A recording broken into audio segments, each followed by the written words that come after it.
اعوذ باللہ من الشیطان الرجیم بسم اللہ الرحمن الرحیم فتقبلها ربها بقبول حسن وانبتها نباتا حسنا وكفلها زكريا كلما دخل عليها زكريا المحراب وجد عندها رزقا قال يا مريم أنى لك هذا قالت هو من عند الله إن الله يرزق من يشاء بغير حساب صدق الله مولانا العظیم۔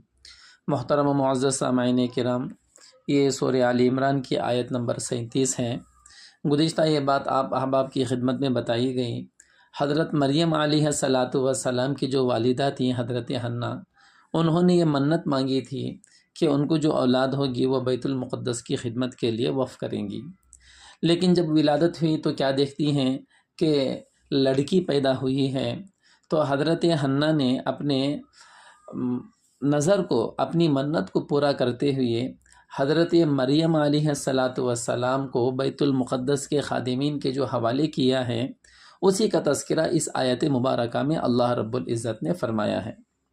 جب حضرت حنہ علیہ السلام نے دیکھا کہ ان کو بیٹی پیدا ہوئی ہے، تو حضرت حنہ نے حضرت مریم کو کپڑے میں لپیٹ کے حضرت مریم کو لے کر آئیں بیت المقدس کے پاس۔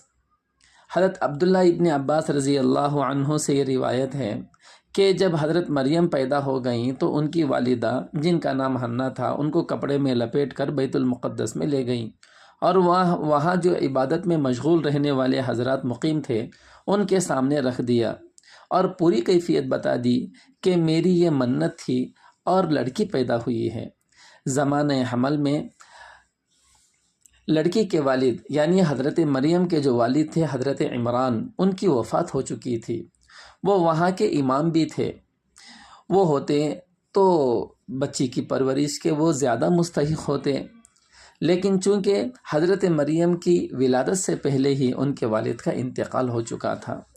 الغرض حضرت حنہ نے حضرت مریم کو، جو بالکل چھوٹی تھیں، ان کا نام مریم رکھا، اور بیت المقدس کے خادمین کے حوالے جب کیا تو بیت المقدس میں اس وقت جتنے بھی خدمت گزار تھے ان میں سے ہر ایک نے یہ تمنا اور خواہش ظاہر کی کہ یہ بچی میری پرورش میں آئے۔ انہی خادمین میں بیت المقدس میں جو مقیمین تھے انہی میں حضرت زکریا علیہ السلام بھی تھے۔ تو حضرت زکریا علیہ السلام نے فرمایا کہ اس بچی کی کفالت کا زیادہ حقدار میں ہوں، اس لیے کہ اس بچی کی خالہ میرے نکاح میں ہے، تو لہذا حضرت مریم کی جو خالہ تھیں وہ حضرت زکریا کے نکاح میں تھیں، تو اس وجہ سے حضرت زکریا علیہ السلام نے یہ بات ظاہر فرمائی کہ میں زیادہ اس بچی کی پرورش کا حقدار ہوں۔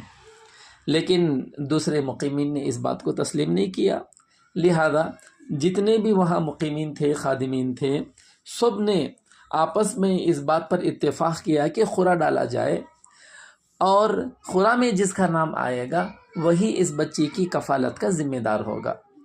اور خورے کا ایک عجیب و غریب انداز اپنایا گیا، اس کا تذکرہ انشاءاللہ آگے کی آیات میں آپ احباب کی خدمت میں انشاءاللہ پیش کریں گے۔ آگے کی آیت میں اس کا تذکرہ آ رہا ہے۔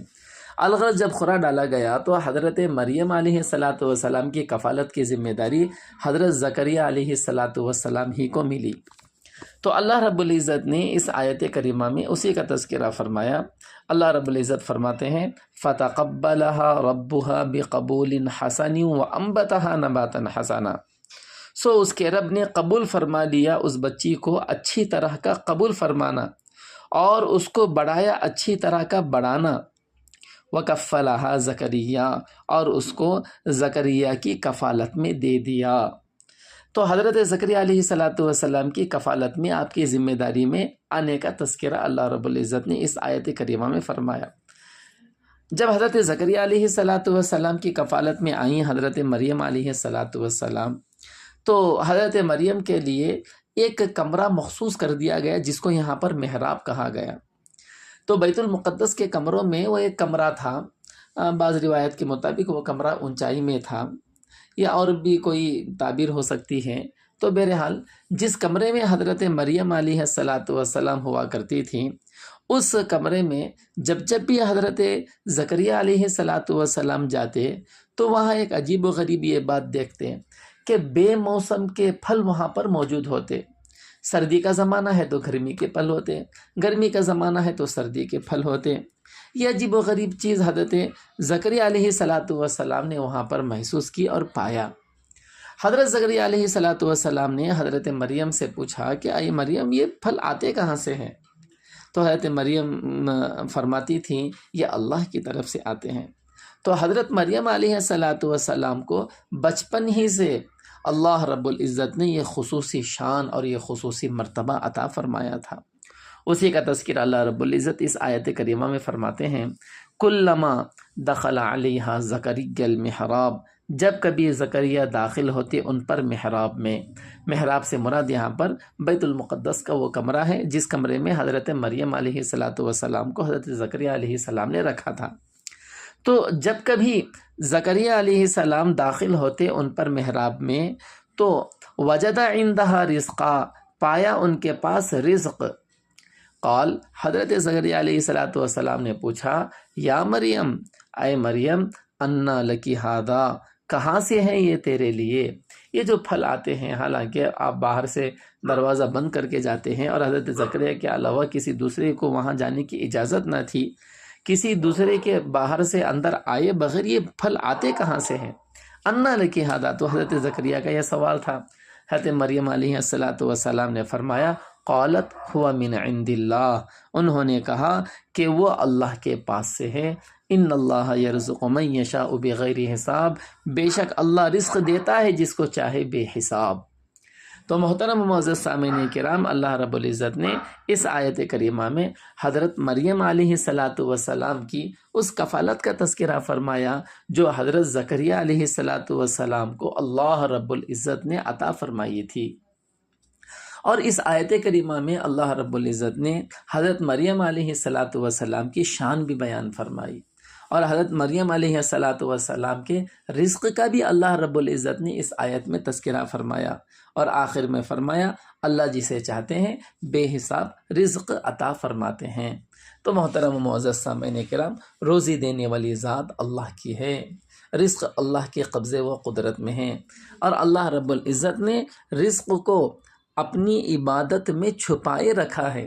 جیسا کہ ایک حدیث مبارکہ میں ہے جب بندہ نمازوں کا اہتمام کرتا ہے تو پانچوں نمازوں کی وجہ سے سب سے پہلی جو نعمت اللہ رب العزت بندے کو نوازتے ہیں وہ اس کی روزی کا ذمہ اللہ اپنے اوپر لے لیتے ہیں.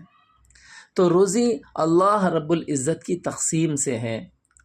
اللہ رب العزت نے روزی کا وعدہ نمازوں کی بنیاد پر فرمایا ہے. جو بندہ 5 وقت نماز کی پابندی کرے گا اللہ ذمہ دار ہیں اس کی روزی کا.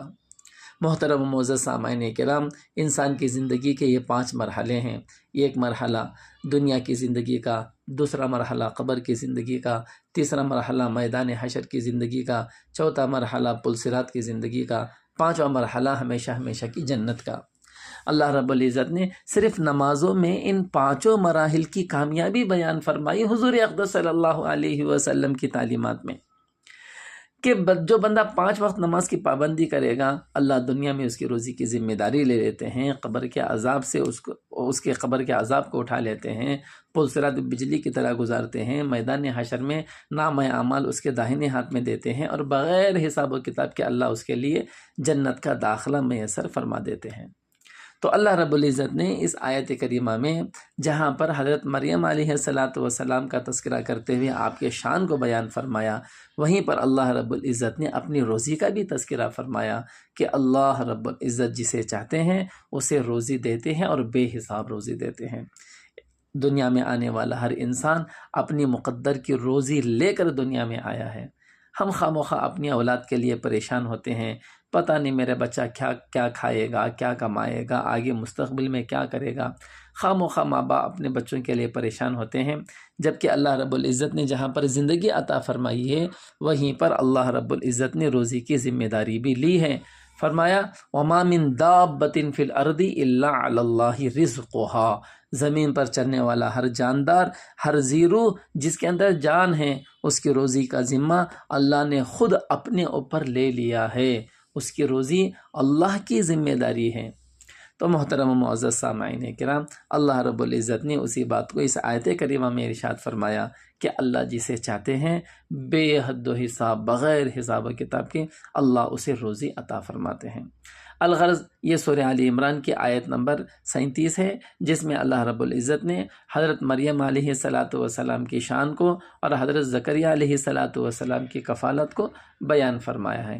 اللہ رب العزت سے دعا ہے اللہ جل شانہ ہمیں قرآن کا فہم عطا فرمائے، قرآن کی بصیرت عطا فرمائے۔ سبحان اللہ و بحمدہ، سبحانک اللہم و بحمدک، ونشہد ان لا الہ الا انت ونستغفرک ونتوب الیک۔